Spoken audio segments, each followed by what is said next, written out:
की सत्तेमध्ये येणं संविधान वाचवणं हा आमचा असणारा एक भाग आहे आणि जे काही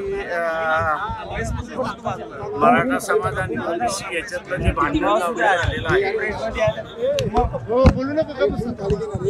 ते वाढणार नाही आणि त्याच्यामधनं असणारा योग्य तोडगा निघेल आणि महाराष्ट्राची शांतता ही जशीच्या तशी राहील हे पाहणं आहे ही आमचं नवीन वर्षाचं संकल्पना आहे. तुम्ही काल पवार साहेबांना भेटलात अशी चर्चा सुरू आहे, काय चर्चा झाली?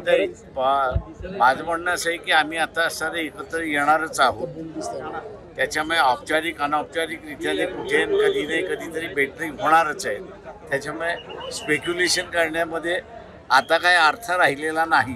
म्हणजे ज्यावेळेस आम्ही पत्र लिहित नव्हतो की आम्हाला असणारा इंडियामध्ये सहभागी घ्या, त्याच्यामुळे असणारं ते इन्क्लूड आहे की NCP-सुद्धा इन्क्लूड आहे, काँग्रेससुद्धा आहे, शिवसेनासुद्धा आहे. त्याच्यामुळे वारंवार या भेटी होत राहणार. झाली भेट तर निश्चितपणे आपल्याला सांगेन. इंडिया आघाडीत कधी प्रवेश? आता तो त्यांनी ठरवायचा आहे की कधी आम्हाला प्रवेश द्यायचा आहे. तो आमच्यासाठी अजून तरी दारं बंद आहेत.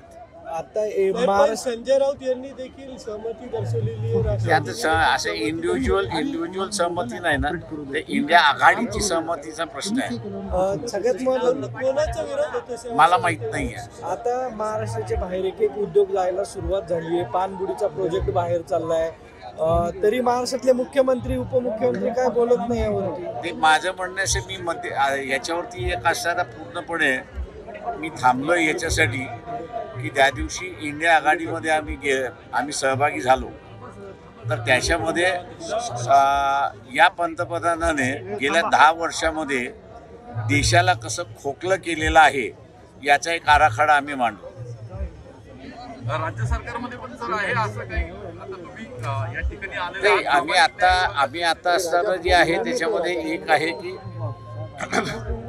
शासनाने जेवढी सोय करायची तेवढी सोय या ठिकाणी केली, जेवढी सजेशन सांगितले ते स्वीकारले आणि त्याच्या प्रमाणात त्यांनी असणाऱ्या इथल्या सोयी केलेल्या आहेत.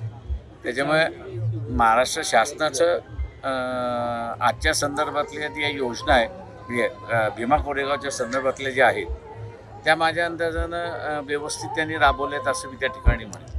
मार्टीच्या निधीबाबत देखील गेल्या काही दिवसांपासून सातत्याने चर्चा त्याच्यामध्ये वादावाद चाललेली आहे की कशावरती खर्च करावा आणि कशावरती खर्च करू नये. हा वाद चाललेला याची मला जाणीव आहे.